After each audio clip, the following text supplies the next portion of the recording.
"You don't belong here." That's what the flight attendant said, right before she blocked a 10-year-old black girl from stepping into first class.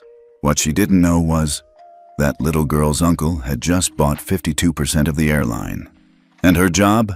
About to vanish midair. The airport was alive with early morning motion.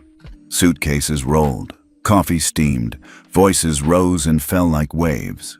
But in the midst of all that noise, Naomi Pierce stood quietly by gate B-17, clutching her navy blue backpack and a freshly printed first-class boarding pass. She looked small next to the towering gate signs and tall adults around her, but she carried herself with quiet confidence. Her dark curls were pulled back neatly.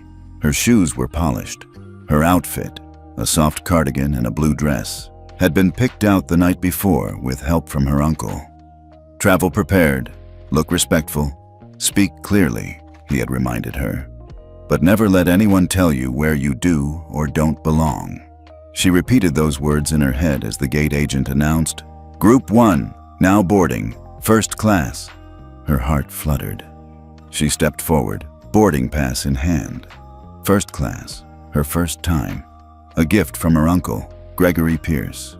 She'd memorized her seat, 2A. She couldn't wait to settle in by the window, open her sketch pad, and maybe even sip one of those little apple juices they served in glass.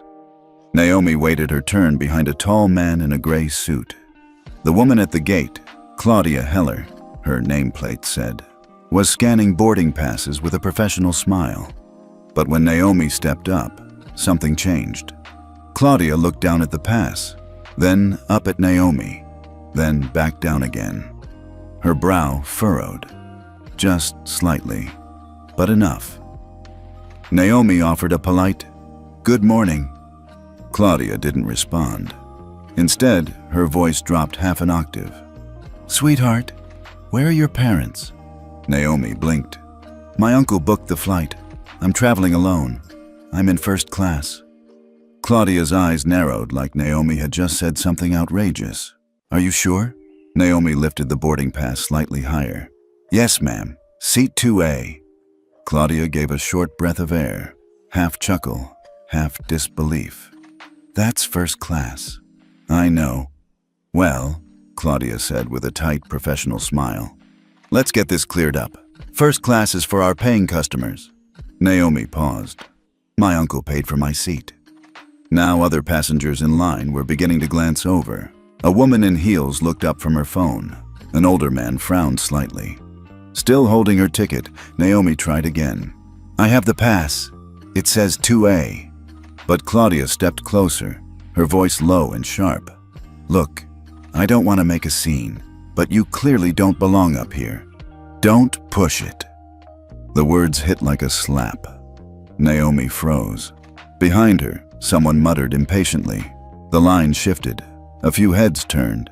A younger gate attendant peeked over. "Everything okay?" Claudia turned quickly.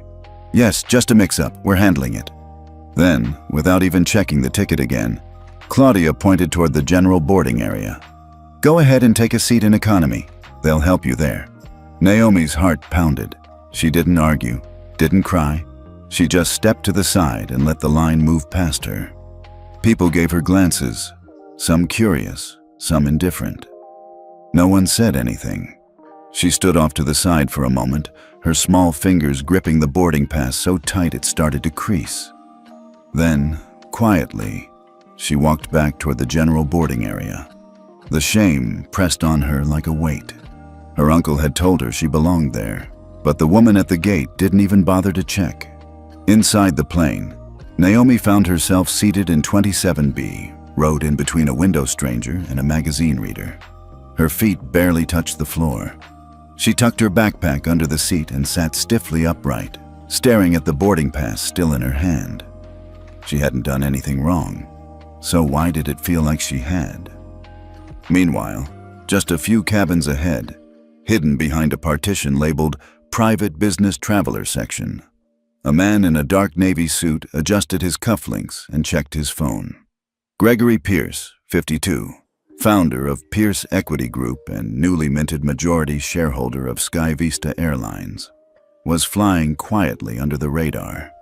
He hadn't told anyone he was flying today. He hadn't even told the staff at corporate that his niece was on the same plane. He didn't need to. He wanted to observe the airline, his airline, through the eyes of a normal passenger, not as a billionaire, not as the man behind the merger about to reshape the U.S. aviation market. And yet, his phone buzzed. A single message appeared on screen. Naomi, they didn't let me sit in first class. Said I wasn't supposed to be there. I'm in economy now. It's okay. Gregory's jaw tightened. His fingers hovered over the screen. Then, slowly, he tapped a button on the armrest. A discreet red light blinked near the top of the cabin. A connection opened. The co-pilot on the other end paused when he saw the ID code blinking on his console. G. Pierce. Board override. Priority response. Back in economy, Naomi sat still, her backpack hugged tightly against her chest. She stared out the window at the runway, blinking fast to keep her eyes dry. Behind her, a couple laughed. Ahead of her, the beverage cart clattered past, but no one saw the quiet shift that had just begun. Claudia, meanwhile, walked up and down the first-class aisle, straightening headrests and offering shallow smiles. She paused at seat 2A, where an older man had now taken the spot. "Glad we got that sorted," she said to herself. "Let's keep it classy." She didn't notice the co-pilot slipping back toward the cockpit with a pale expression. She didn't hear the phone call that had just changed everything. She didn't know this wasn't just about a seat. It was about a name that now owned the very wings beneath her feet. Naomi Pierce had never thought of herself as special, not because she wasn't. She was bright, gifted even. The kind of kid who got lost in drawing entire worlds on scraps of notebook paper. The kind of kid who read quietly during recess and remembered the name of every janitor at her school. But she never thought being special gave her any more right to things than anyone else. She just believed in fairness. She believed if you had a seat, you should be able to sit in it. That if you were polite, people would treat you with respect. She also believed, until about 30 minutes ago, that grown-ups followed rules better than kids did. Naomi shifted slightly in her cramped economy seat. Her backpack was wedged awkwardly under the seat in front of her. Her knees barely had space. Her arms were pulled in tight, avoiding contact with the man beside her, who still hadn't looked her way. She glanced down at her boarding pass again. Pierce, Naomi, 2A. First class still there, still hers. She hadn't said a word when Claudia dismissed her, hadn't raised her voice, hadn't demanded anything, just stepped aside like she was taught. Respect first, even when others don't show it. That's what Uncle Gregory always said. She remembered the morning he gave her the ticket. It was 7:13 a.m. Naomi had been up for over an hour, triple-checking her suitcase. Clothes folded neatly. Sketch pad zipped into the side pocket. Pencil bag secured. She had even packed her emergency granola bars, just in case airplane food didn't live up to expectations. In the kitchen, Gregory Pierce stood by the French press, wearing his usual soft navy sweater and dark slacks. No suit, no tie, just Gregory, as she knew him best. "You ready?" he asked without turning. "Double-checked everything," Naomi replied. "Even the charger." Gregory smiled. He always liked that about her. Thorough, quiet, but thoughtful. He turned and handed her a small envelope. It was heavy cardstock, the kind used for wedding invitations or big announcements. Naomi opened it slowly. Inside was a boarding pass, clean, crisp, and printed in gold lettering. Sky Vista Airlines, first class, seat 2A. Her eyes widened. "This is first class." Gregory leaned back against the counter and crossed his arms. "It is," she blinked. "Why?" "You're flying alone for the first time," he said. "That's a big deal. And more importantly, you deserve to be comfortable, to feel like the seat you're in reflects who you are." Naomi hesitated. "But isn't it expensive?" He gave her that calm, deliberate look he always did when she asked adult questions. "It costs money, yes, but comfort, dignity, and peace of mind? Those are things I'll never put a price tag on when it comes to you." Naomi looked down at the ticket again. She had seen first class before, of course, only from a distance, through curtains or in YouTube videos. It always looked so far away from where she usually sat. She wasn't sure she belonged there. Gregory must have seen that flicker in her expression because he crouched down to her eye level. "Naomi," he said, "you're going to walk on that plane like you've always belonged there. Because you do.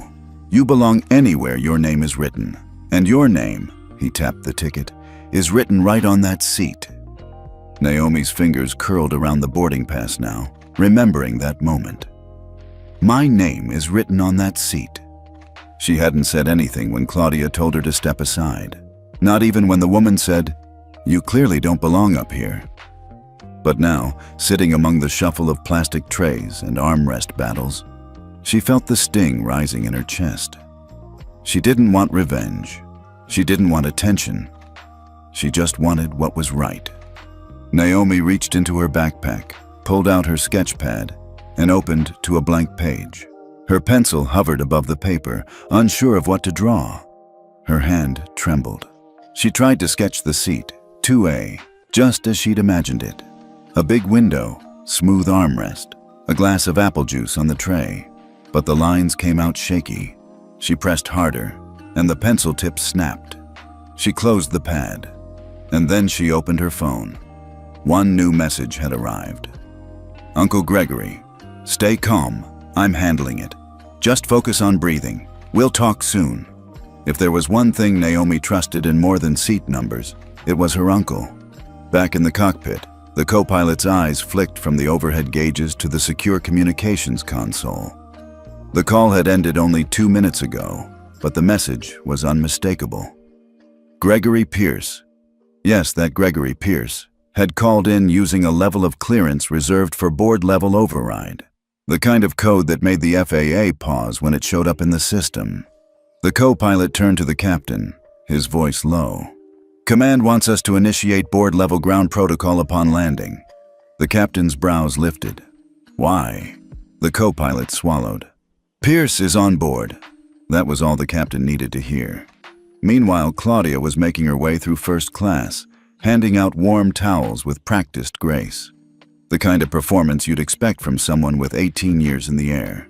She smiled at an older man in seat 1A, adjusted a pillow for a woman with a designer scarf, and offered wine to a pair of business travelers discussing mergers. Everything looked smooth. But it wasn't.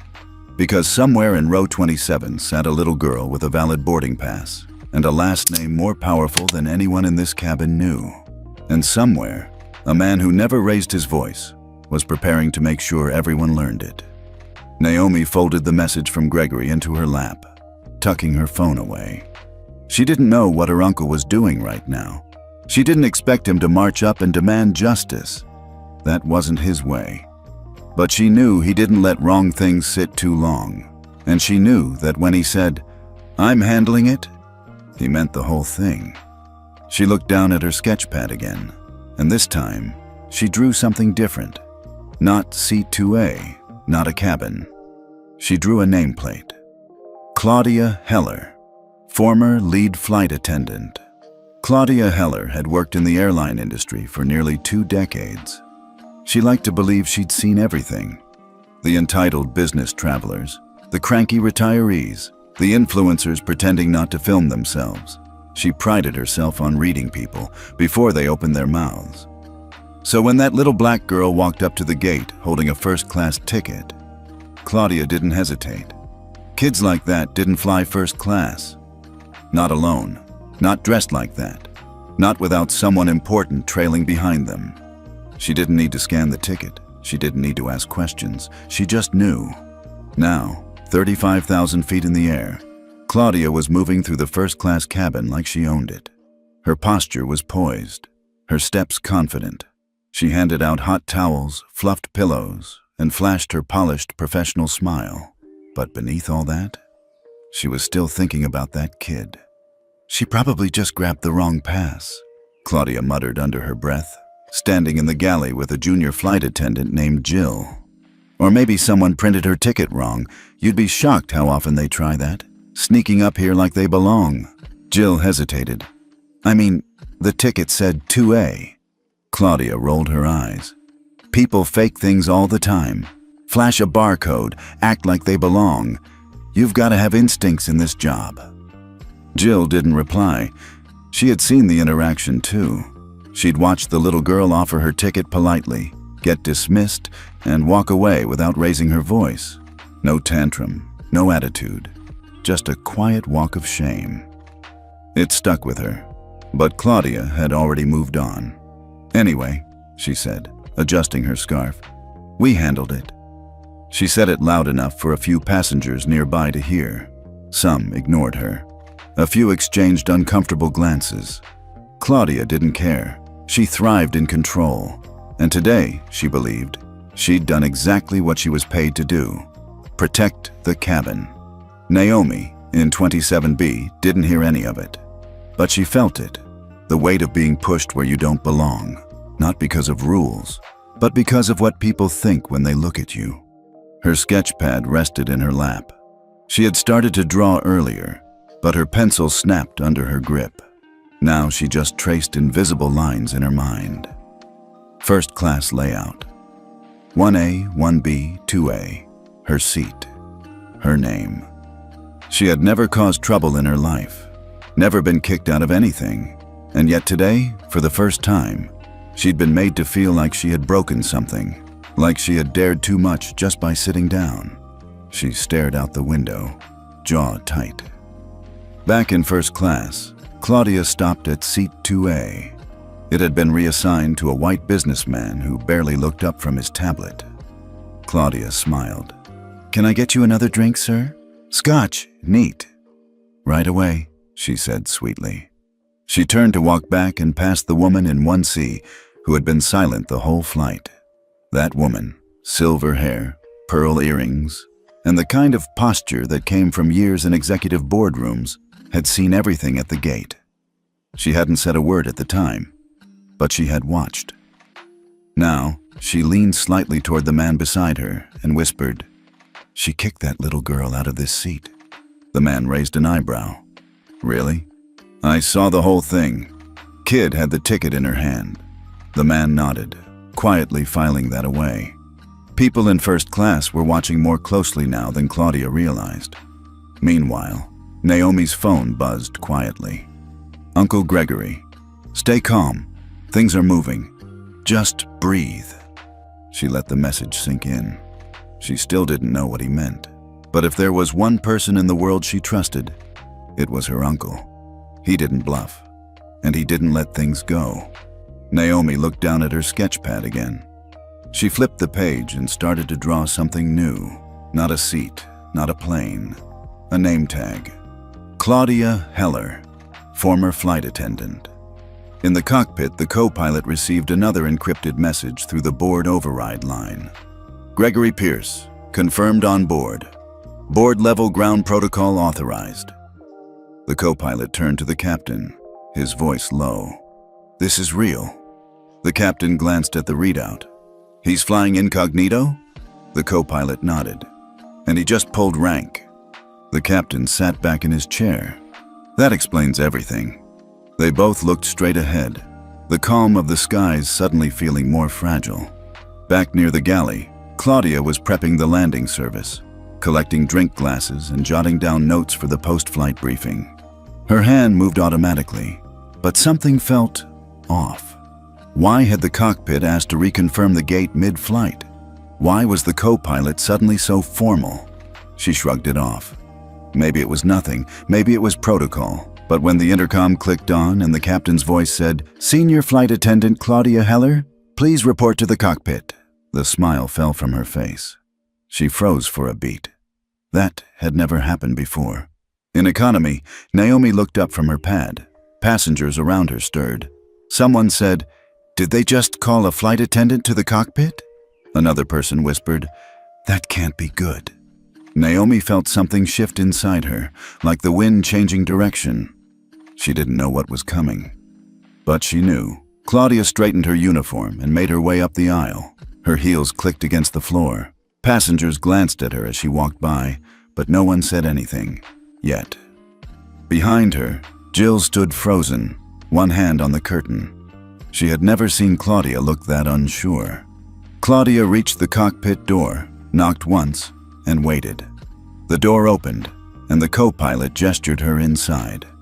The door shut behind her, and from that moment on, Claudia Heller's day, no, her career, was about to take a very sharp turn. Have you ever been judged for simply being where you were supposed to be? Let us know in the comments, because stories like Naomi's, they matter more than we think. Claudia had never been summoned to the cockpit mid-flight, not once in 18 years.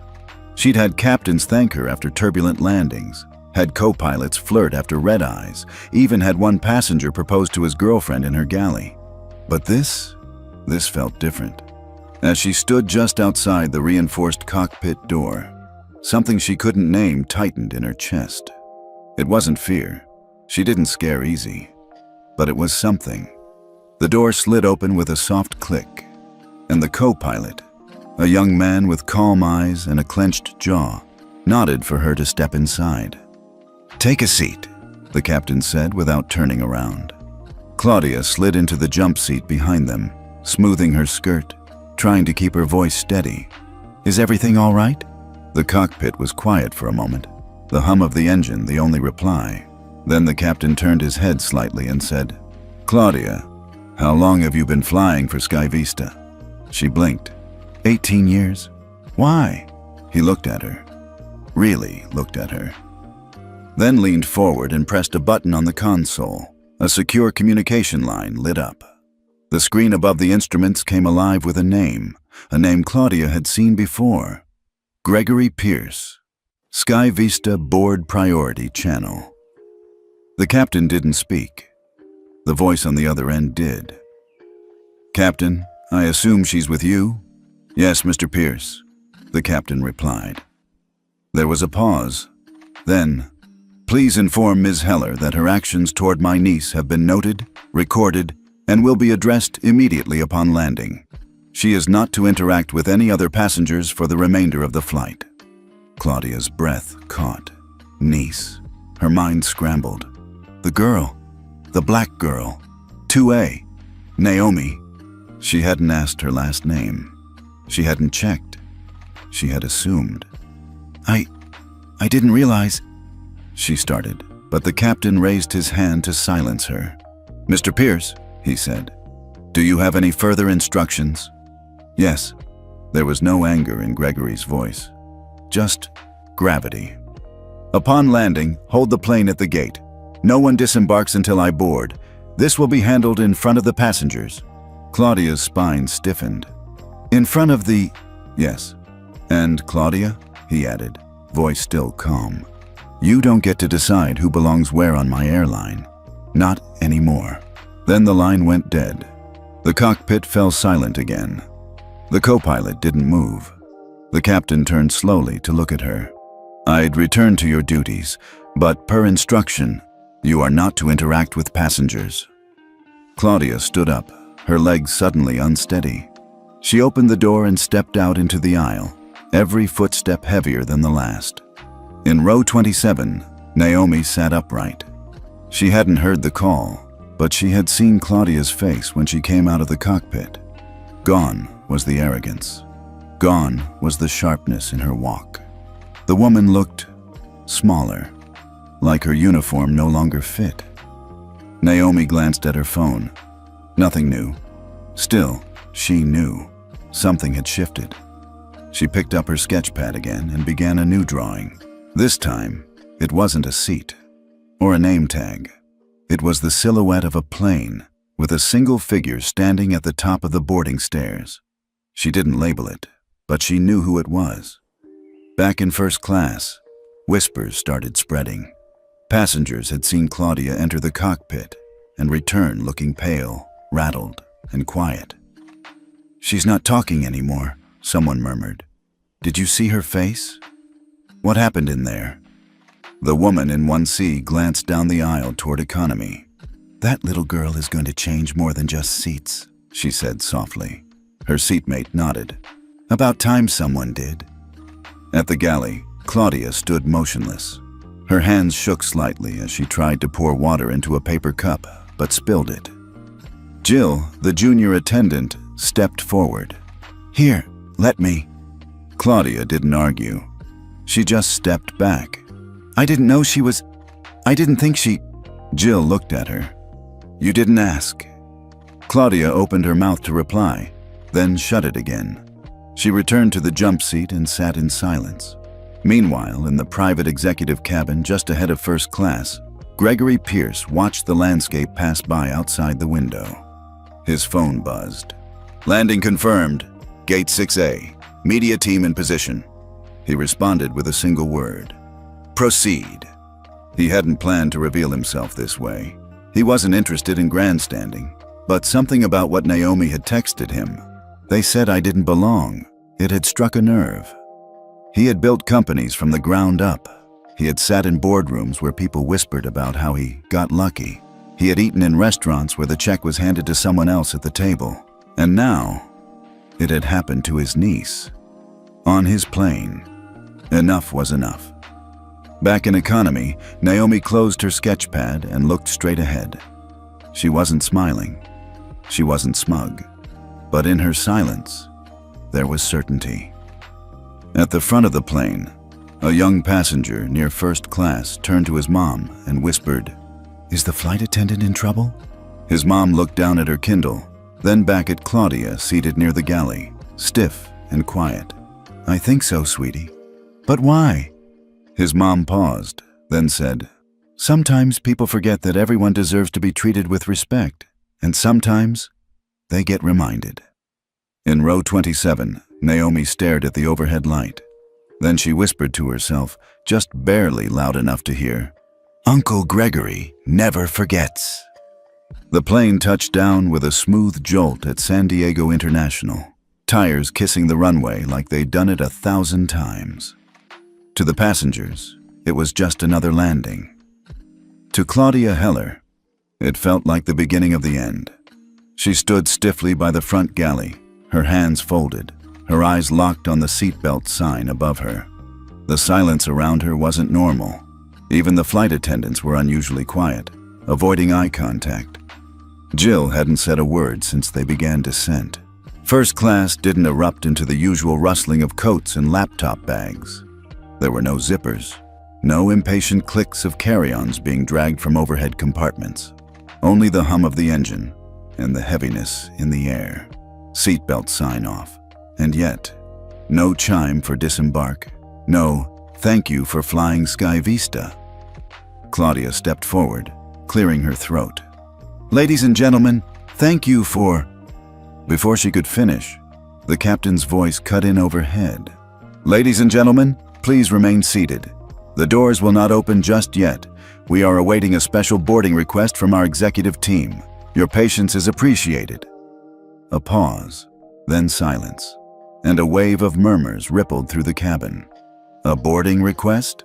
What does that mean? Executive team? Is something wrong? From her seat in 1C, the silver-haired woman who had watched everything unfold glanced toward the galley, then toward Claudia. Her eyes narrowed slightly. "She knows what it means," she whispered to her seatmate. Claudia stood frozen, heart pounding. She had hoped, somehow, that this wouldn't go public, that Mr. Pierce would handle it discreetly, behind closed doors. But now, the entire cabin was being held for him. In row 27, Naomi looked up slowly. She didn't say a word, but her fingers stopped moving across her sketch pad. She could feel it. Her uncle was here. Outside the aircraft, a black SUV pulled up beside Gate 6A, followed by two unmarked sedans.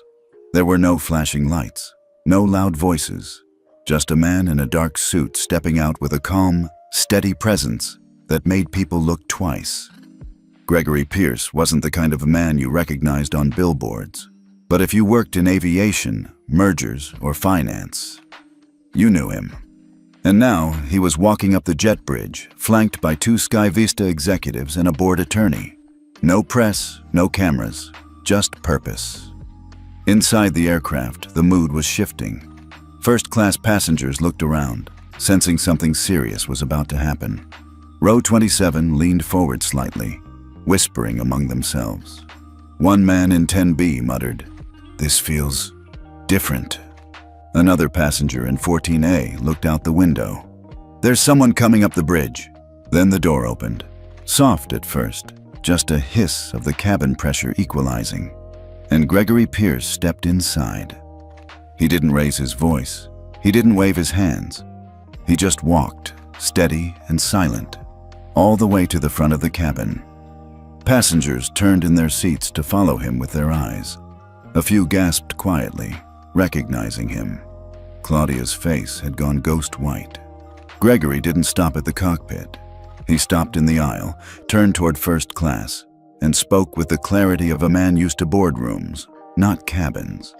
"Ladies and gentlemen, I apologize for the delay. I won't take much of your time. I simply have something to correct, publicly." The entire plane fell silent. You could hear someone's watch beep.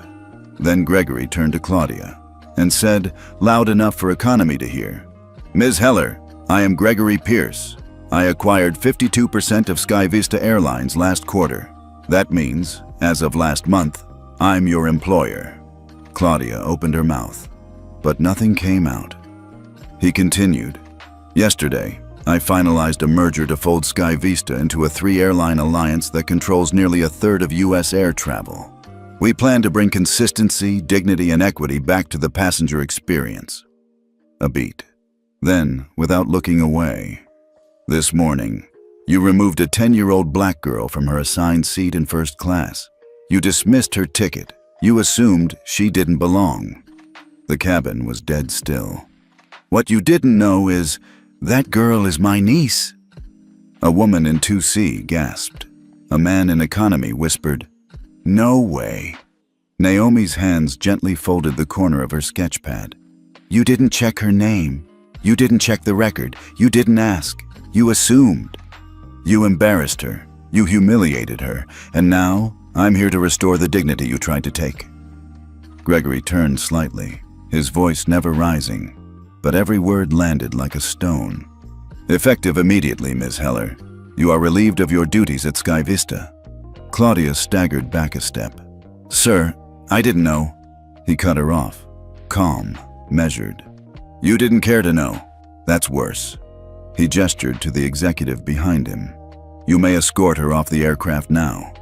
The executive nodded and stepped forward. Claudia's eyes scanned the plane, looking for someone, anyone, to come to her defense. No one did. Not a single hand lifted, not a single voice spoke. She gathered her things in silence. As she passed row 27, Naomi looked at her, calm, neutral. No anger, no triumph, just stillness. Claudia didn't meet her eyes. She stepped off the plane. Gone. Gregory stood still for a moment longer, then addressed the passengers again. "To everyone on board, I thank you for your patience. I understand delays are frustrating, but let me be clear. This delay wasn't about one girl or one seat. It was about all the times people have been told they don't belong. That ends here." He turned toward the back of the plane. "Naomi." She stood up slowly. Gregory smiled, soft, not performative. "Come on up." She walked up the aisle. Passengers moved aside gently, respectfully.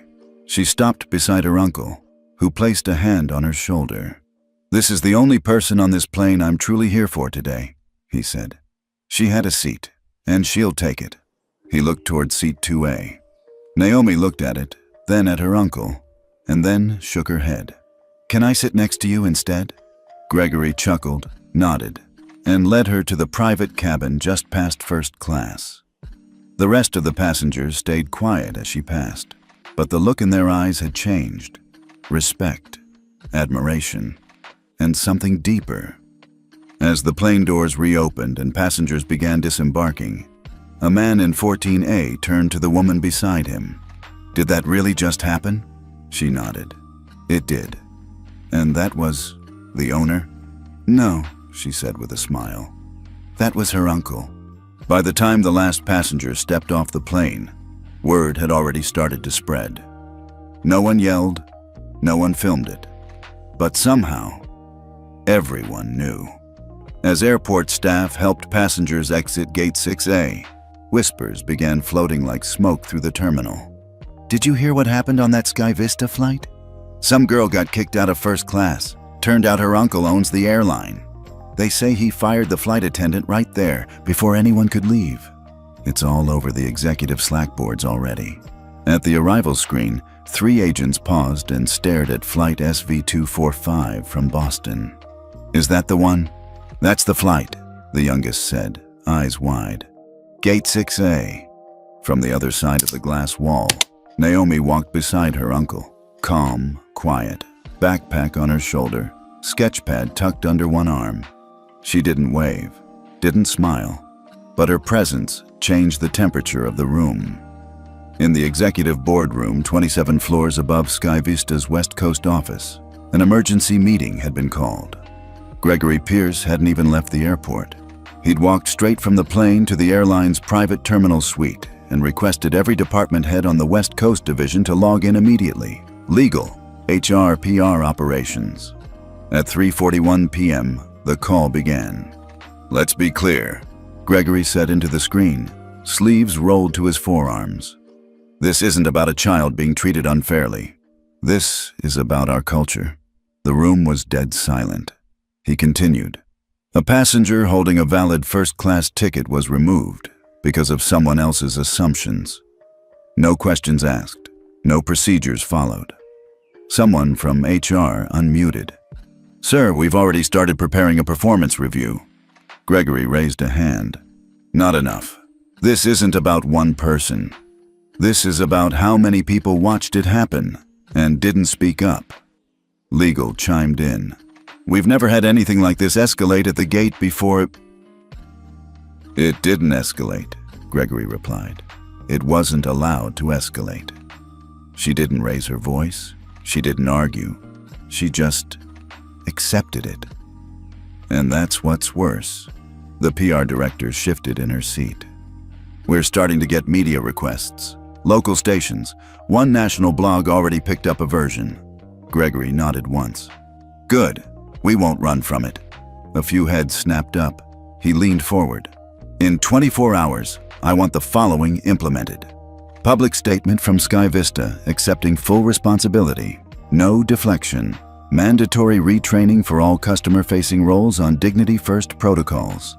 Introduction of a Dignity Check scorecard. Every flight, every crew, every time. Anonymous passenger reporting, reviewed by an external committee. Suspend discretionary upgrades until implicit bias protocols are in place. Review every complaint of passenger profiling in the last 2 years. All of them. Silence. Then someone on the operations team quietly asked, Is this in response to what happened to your niece? Gregory looked directly at the screen. No, this is in response to what happened to every passenger like her who didn't have someone waiting at the gate. The screen went still. Then the legal lead said, almost in awe, Sir, this could change the industry. Gregory leaned back, voice quiet. That's the point. Outside the boardroom, Naomi sat on a bench in the corner of the private terminal lounge, her backpack beside her, legs swinging off the edge just slightly. She wasn't sure how she felt. She hadn't asked for any of this. She hadn't wanted anyone fired, but she had wanted someone, anyone, to say, You were right to be in that seat. She looked down at her sketch pad, flipping to a new page. This time she drew something simple. 2 airplane seats, side by side. One labeled, For You. The other, For anyone who ever got told you don't belong. Back inside the terminal, passengers from the flight were still talking. A young mother in her 30s texted her sister, You will not believe what I just witnessed. Some little black girl got kicked out of her seat. Her uncle shows up. Turns out he owns the whole damn airline. Fired the flight attendant on the plane. The response came seconds later. Wait, what? Is this real? Across the airport, a Sky Vista regional manager got a ping from his supervisor. We're pausing all discretionary flight attendant promotions until we finish this audit. That incident at Gate 6A, CEO level directive. It's going viral. His eyes widened. Viral? He opened his app. Already, a Reddit thread had 22,000 upvotes. Flight attendant blocks little girl from first class. Turns out she's the boss's niece. Somewhere in a hotel room in Chicago, Claudia Heller sat alone, her suitcase by the door. A printed letter in her hand. Immediate suspension pending review. She read it again and again. No phone calls had come in. No one had defended her. No one had asked her what she thought Naomi's last name was. And maybe that was the point. She folded the letter and looked out the window. For the first time in years, she wondered how many people like Naomi she had quietly redirected, dismissed, or ignored, and how many of them just went quietly back to row 27. Back at the terminal, Naomi looked up as Gregory stepped into the lounge. "Hey, kid," he said gently. She gave a small smile. "Are you in trouble?" Gregory laughed. "Hardly. People are talking about it. They'll talk for a while," he said, sitting beside her. "Then they'll start watching what we do next." Naomi paused. "You didn't have to fire her." Gregory nodded. "No, but I had to make sure no one else ever treats you, or someone like you, that way again." Naomi looked at him. "Is it really going to change?" Gregory thought for a moment, then said calmly, "One flight doesn't change the sky, but it can change how people look up." She liked that. So she wrote it down on her sketch pad, and underneath it, one word: hope. By the next morning, what happened on flight SV245 wasn't just a story. It was a movement. Naomi didn't even have a public social media account. She didn't post about the incident. She didn't rant, didn't cry on camera, didn't tag anyone. But someone else did. A passenger from first class, who had quietly filmed the moment Gregory Pierce stood in the aisle and removed Claudia from duty, uploaded a 47-second clip to TikTok with the caption, "She kicked out a little black girl from first class. Turns out that girl's uncle owns the airline. He showed up. She's gone. This is justice." In less than 12 hours, it hit 6 million views. Morning anchors picked it up. National radio shows asked, "What does dignity mean in travel?" An op-ed in the Washington Post titled, "Naomi's seat wasn't a luxury, it was her right." On LinkedIn, airline executives shared posts with phrases like corporate accountability, bias in customer service, and dignity-first leadership. And Gregory? He didn't post a thing. But his team quietly launched a new landing page on SkyVista's website with just 6 words. "We saw it. We're changing it." Underneath was a list of policy updates and a press contact. They didn't name Naomi. They didn't need to. Meanwhile, Naomi sat at her uncle's kitchen counter in Boston, slowly stirring honey into her tea. She hadn't gone back to school yet. Not because she was afraid. She just didn't feel like pretending nothing had happened. Her sketchpad sat open beside her. She wasn't drawing today. She was just watching. "Do you want to see what they're saying?" Gregory asked gently, holding up his phone.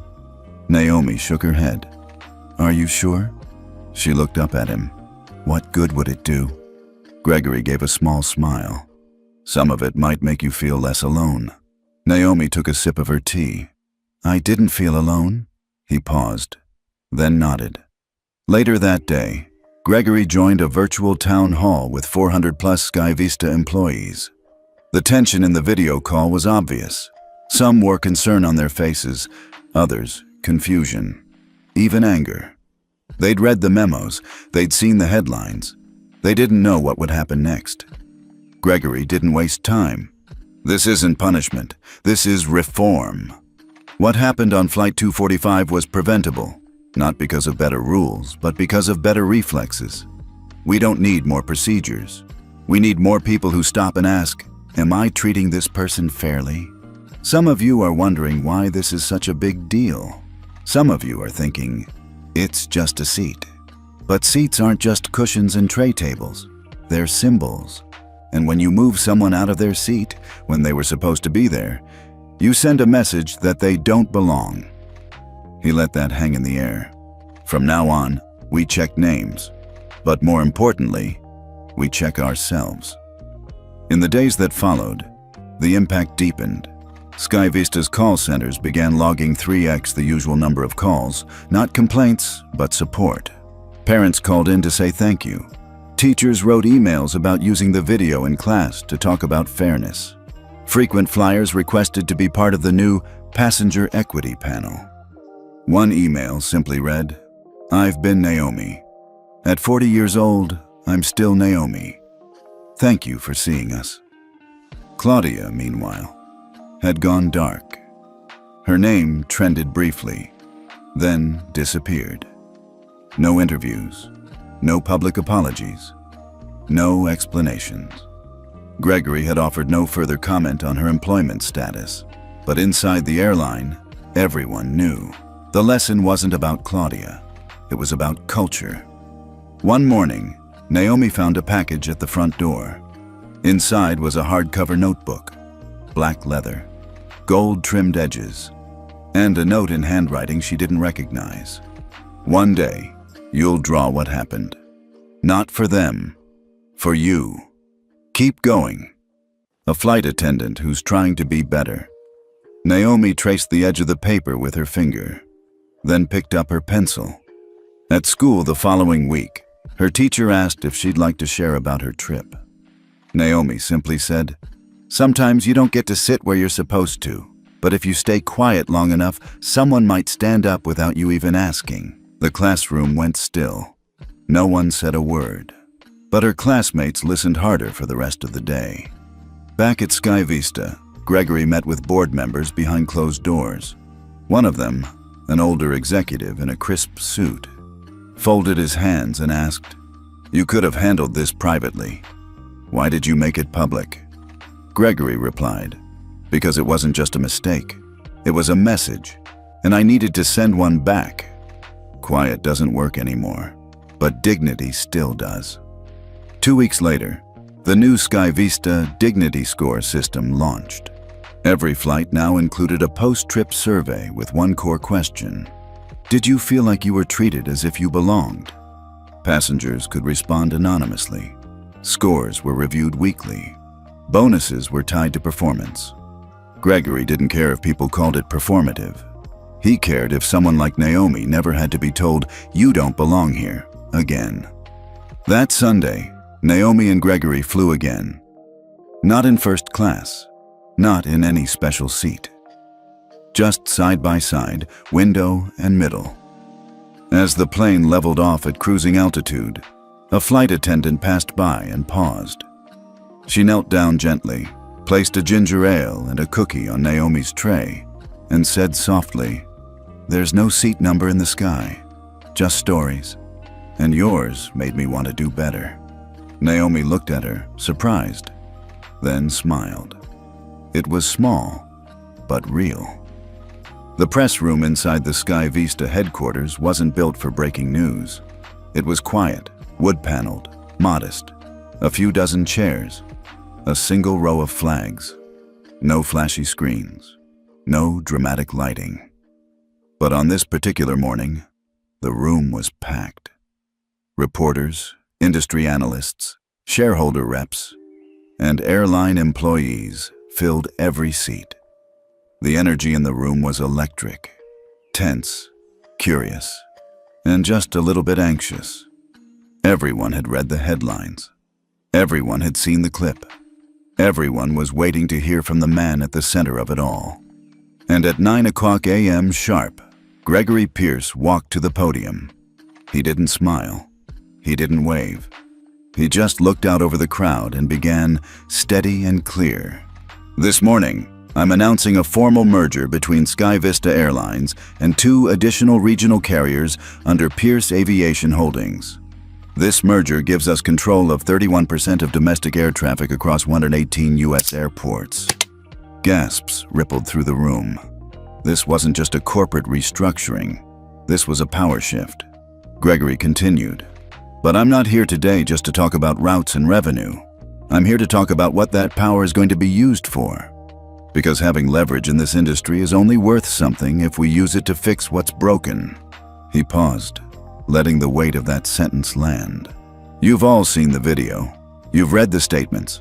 What happened on Flight SV245 wasn't a one-time mistake. It was a reflection of a larger problem, one that affects thousands of travelers every single day. We've trained our people to manage passengers, but we forgot to train them to respect people. Silence filled the room. Gregory went on. That ends now.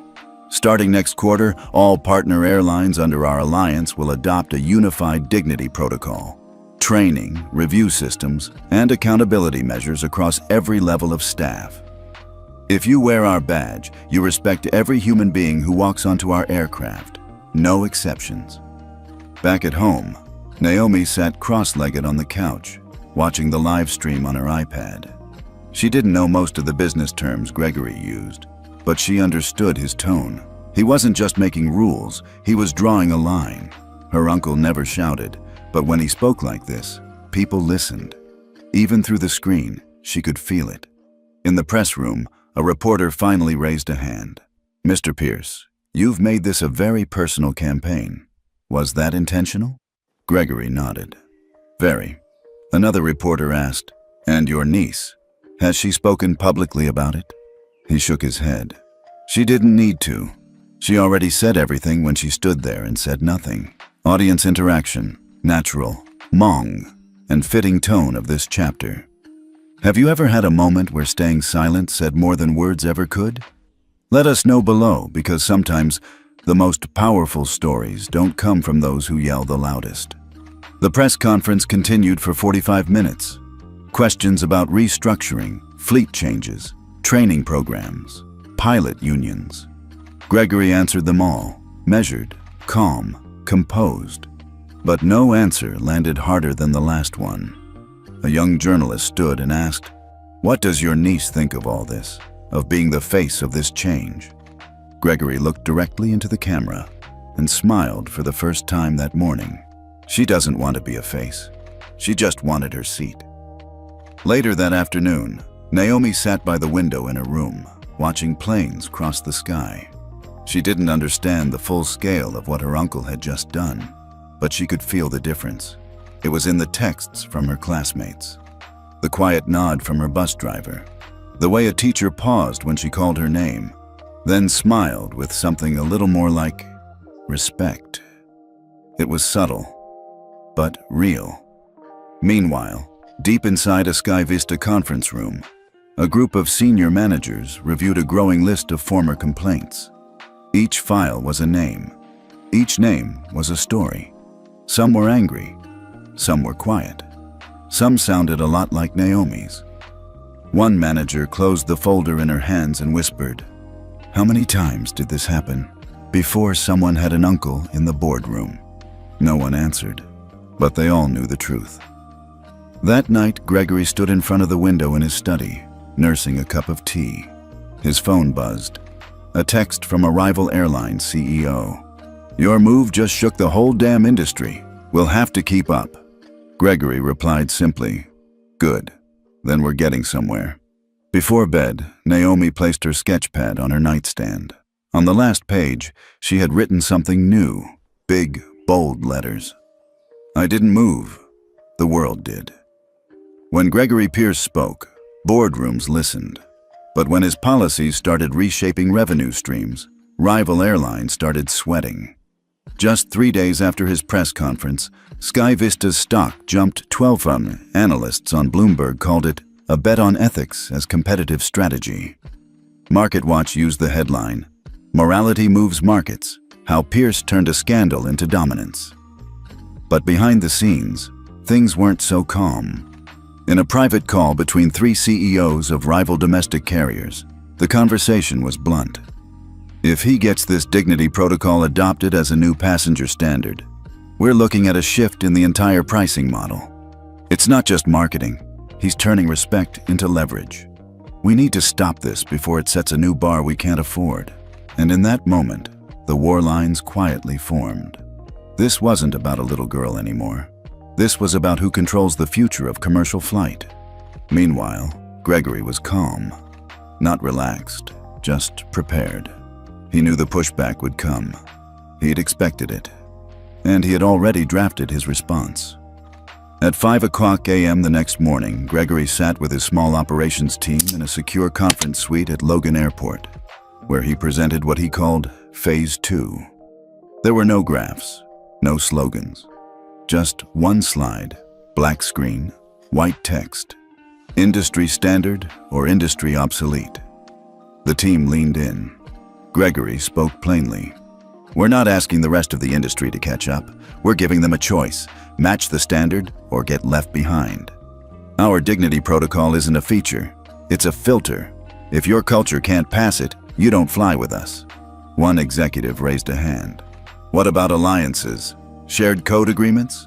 Gregory nodded. Those are being renegotiated.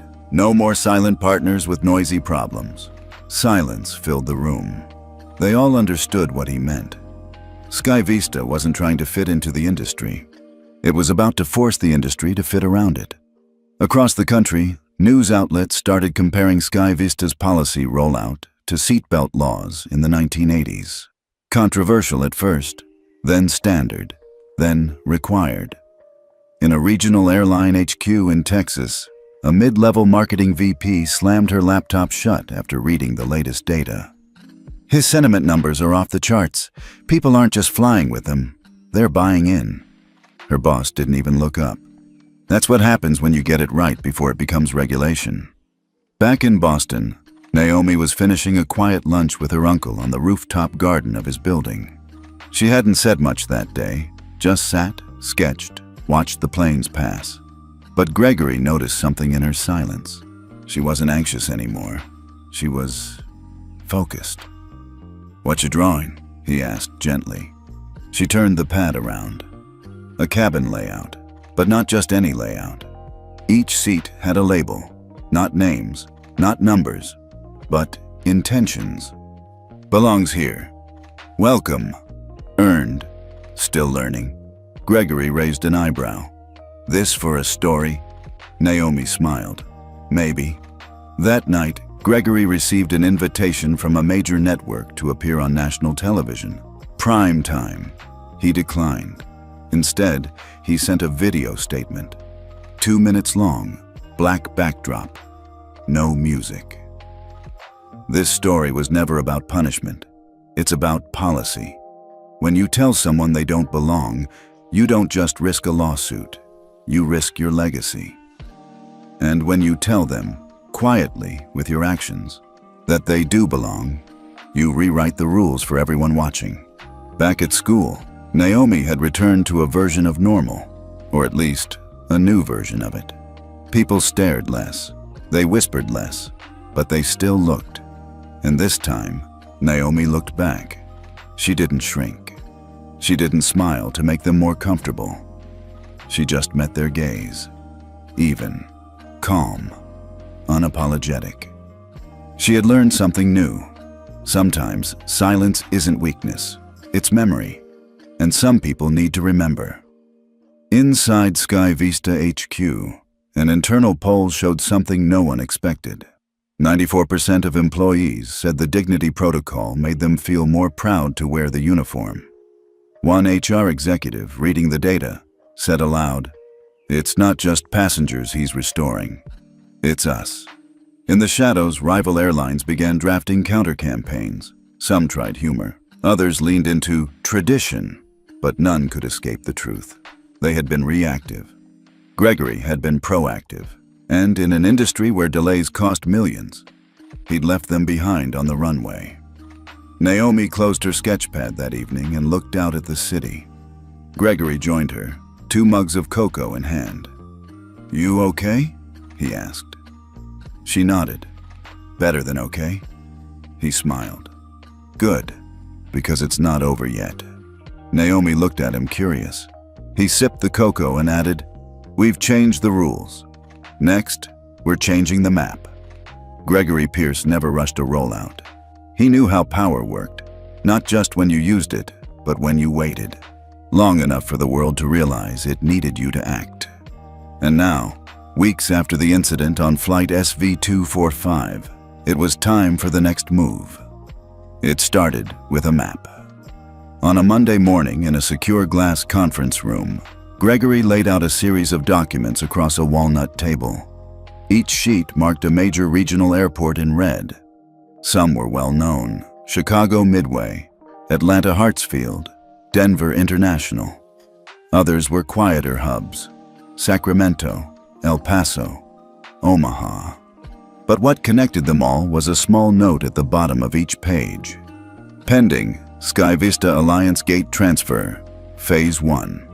"Gentlemen," Gregory said to his internal expansion team, "we're not just rebranding routes, we're rewiring access." He tapped the center of the table. "In 90 days, we'll control priority terminals in 41 airports across the country. These aren't just gates, they're experiences. Every one of them will reflect what we stand for: access, dignity, and no more whispered bias behind polished smiles." Meanwhile, behind the scenes, Sky Vista's integration team finalized agreements with 3 mid-size regional carriers, bringing their pilot crews, customer service training, and route networks under Pierce Aviation's ethical operations umbrella. This wasn't a merger, it was a reboot. In the industry, shockwaves grew louder. An internal memo leaked from a major airline competitor reading, "Sky Vista is no longer a competitor, it's a standard. If we don't match tone for tone, policy for policy, we risk being labeled the problem." Their executive VP scribbled one note at the bottom of the memo: "We need our own Naomi moment, or we're done." But Gregory wasn't interested in letting the market catch up.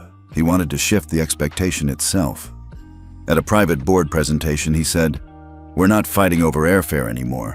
We're fighting over who gets to define what good looks like. Let them chase PR. We'll build practices." While the corporate world watched, Naomi Pierce went back to school. She walked hallways that now felt less heavy. Fewer whispers, fewer stares, just small nods, quiet signs of respect. One afternoon, her history teacher pulled her aside. "I'm teaching a new ethics module next month," she said. "Would you want to help?" Naomi blinked. "Help how?" "Well," the teacher smiled, "you're living it." That evening, Gregory handed Naomi a sealed envelope across the dinner table. She opened it slowly. Inside, a personal letterhead from the Department of Transportation. "Dear Miss Naomi Pierce, you are invited to serve as a youth advisor on our National Passenger Experience Council." Her eyes widened. "I'm not a public speaker." Gregory smiled. "You don't have to speak. Just be in the room." Elsewhere, Sky Vista launched a new program, Dignity Flight Certification. To fly on certain routes under their new alliance, a carrier's entire staff, from check-in to tarmac crew, had to complete a certification based on nonverbal bias recognition, passenger escalation empathy, implicit assumption checkpoints, power awareness in uniformed roles. Most airlines laughed, at first, but then media picked up a story from Louisville. A passenger denied boarding for dress code violation had her case reopened after it was flagged through Sky Vista's independent dignity audit. The clip made headlines. The airline she flew with didn't. But Sky Vista's policy? Once again, trending. Naomi, meanwhile, returned to drawing. But now, her sketches were different. Not cabins or seats, but people. Smiles. Shoulders relaxed. Moments where someone let someone else in, without judgment. She wasn't drawing to escape anymore. She was drawing to remember. One morning, she received a letter in the mail. Plain white envelope, no return address. Inside was a photo of her on the plane, seated quietly in row 27, sketchpad open. Someone had taken it from a few rows back. On the back of the photo, handwritten, "I saw you, and next time I see someone being treated the way you were, I won't stay quiet." No signature, no social handle, just the truth, and that was enough. At a regional aviation conference in Seattle, a young executive stood at the mic and asked a panel of legacy airline CEOs, "Will you be adopting the Dignity Score system like SkyVista?" The panel shifted. Someone coughed. One CEO forced a smile and said, "We're evaluating similar tools." But the room wasn't fooled, and neither were the passengers listening on live stream. Because the rules had changed, and Naomi's story had changed them. As for Gregory, he ended his week at a private strategy dinner with 2 international airline chairmen. They'd flown in to explore compatibility, which, in business speak, meant, "We're scared you'll force us to catch up." Gregory didn't offer them a pitch. He just laid down 2 pieces of paper. One read, "Alliance Entry Requirements." The other, a photo of Naomi, boarding pass in hand, smile quiet, eyes steady. And the caption Gregory had personally written at the bottom, "She didn't raise her voice, she just didn't move." And the system shifted around her. Washington, D.C. 8:04 a.m. A soft spring breeze stirred the flag outside the Department of Transportation building, the sunlight catching on the brass eagle above the door. Inside, in a formal room lined with microphones, nameplates, and pitchers of water, Naomi Pierce sat quietly at the end of a long, curved table. Her nameplate read, "Naomi Pierce, Youth Advisor, National Passenger Experience Council." She hadn't asked for this seat, but it was hers now, and this time, no one could take it from her. Gregory had flown in with her the night before, but he didn't join the session. He knew better. This wasn't his moment. It was hers. Across from Naomi sat a mix of officials, transportation administrators, airline execs, and policymakers from different states. They weren't used to silence in this room, but Naomi didn't fill space with words. She waited, listened, watched, until the chairwoman finally said, "Naomi, would you like to begin with any opening thoughts?" The cameras in the room tilted slightly toward her. She didn't panic. She didn't shrink. She just leaned forward and said clearly, "I was told I didn't belong in a seat that already had my name on it. No one checked, no one asked. They just saw me and decided. So, I want to start today by asking, how many other passengers never speak up? And how many of us are okay with that?" Silence. Then one of the officials whispered, just loud enough to catch on mic, "She's not here to be a symbol. She's here to make them listen." After the opening remarks, Naomi sat back as the room launched into discussion. Passenger complaints, delayed responses, confusing boarding group policies. She took notes, not because she had to, but because she was paying attention. At one point, a regional airline rep mentioned, "We're doing the best we can with current staffing." Naomi looked up and said calmly, "Doing your best isn't always enough. Sometimes, people get hurt anyway." By the time the session ended, she had only spoken 4 more times, but each time, the room paused. It wasn't how much she said, it was how little she wasted. Outside the building, press waited, but she didn't stop for questions.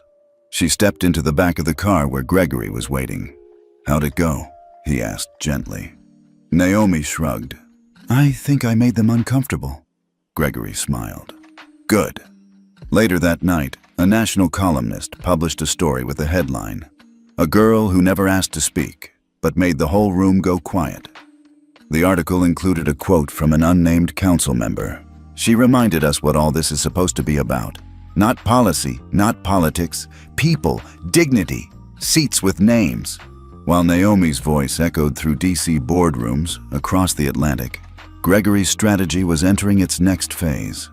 A quiet partnership was formalized with 2 European carriers and 1 major Canadian airline, all agreeing to adopt SkyVista's Dignity Protocol as a requirement for alliance inclusion. With that, Gregory's influence officially crossed continental lines. The quiet revolution had gone global. On social media, a new wave of posts began surfacing under the hashtag #CheckTheName. A young man uploaded a video of being upgraded to first class and being questioned, until the gate agent checked his name. A flight attendant posted a handwritten thank you note from a teen who was seated next to her mom after a quiet conversation at the gate. A pilot shared a photo of his daughter in uniform with the caption, "I trained her to fly, she trained me to see." Naomi didn't post anything, but the stories came to her anyway. Letters from passengers, emails from flight attendants. One even arrived from a pilot in Qatar, all thanking her for not yelling, for not turning it into a fight, but instead forcing the world to look inward. One afternoon, her phone buzzed with a message from Jill, the young flight attendant who had watched it all unfold that day. "Hey Naomi, I just finished the new training modules. They made us review your story." I cried. "Thank you for holding your seat. I promise I'll never forget you did." Naomi stared at the message for a long time, then quietly replied, "You saw it. That's all I ever needed." That week, Gregory hosted a private dinner in Boston with the new Global Alliance leadership team. No media, no PR, just 8 people who now controlled the ethical infrastructure of air travel across 4 continents. Gregory stood and raised a glass. "We didn't create new skies. We just made sure the old ones have new rules." As they toasted, Naomi sat in her room, sketching quietly. This time, she drew something new. A row of airplane seats, but each one had a symbol above it. Not names, not ranks, just a single word on each: human. It had been 87 days since flight SV-245. Naomi knew that because she'd marked each one in the corner of her sketchpad, not out of obsession, but as a quiet reminder of how far things had come. Now, she was back at Boston Logan. Same airport, same terminal, same gate. Gate 12B, her backpack felt a little heavier today. Not because of anything inside, just the weight of what this place meant. This was where she had once been told, politely, firmly, and without question, that she didn't belong.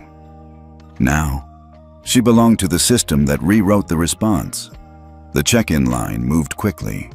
The new attendants wore navy and gray uniforms with small pins that read, "Certified Dignity Protocol 1.0." As Naomi approached the counter, the agent, a tall man with calm eyes and kind energy, glanced at her ticket, then looked up and smiled warmly. "Naomi Pierce?" She nodded. He didn't ask any questions. He just said, "Welcome back." The walk toward first class felt surreal, not because it was luxurious, but because nothing stopped her. No pause, no glance, no assumption. Just the sound of her shoes on the jet bridge and the gentle, rhythmic music inside the aircraft. She placed her backpack in the overhead, took her seat, 2A again, and exhaled slowly. Then she opened her sketchpad. Just as she did, she noticed something unfolding across the aisle. A young South Asian woman, maybe early 20s, stood by the front row, holding a valid first-class boarding pass. The flight attendant, a woman in her 50s with soft eyes and a direct voice, glanced at the pass. She hesitated for half a second, then she said, "Give me just a moment," and stepped into the galley. Naomi's posture didn't shift. She just watched.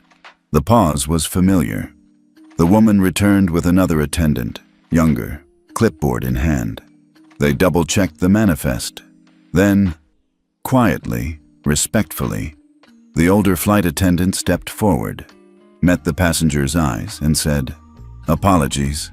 This seat is yours. We just had to verify something on our end." Her voice was calm, not defensive, not dismissive. She added softly, "We don't assume anymore. We ask. Thank you for your patience." The young woman nodded, smiled slightly, and sat down. No fuss, no whispers, just grace. Naomi looked down at her sketchpad. She turned to a blank page, then drew 2 outlines of passengers, standing, uncertain, with a caption between them.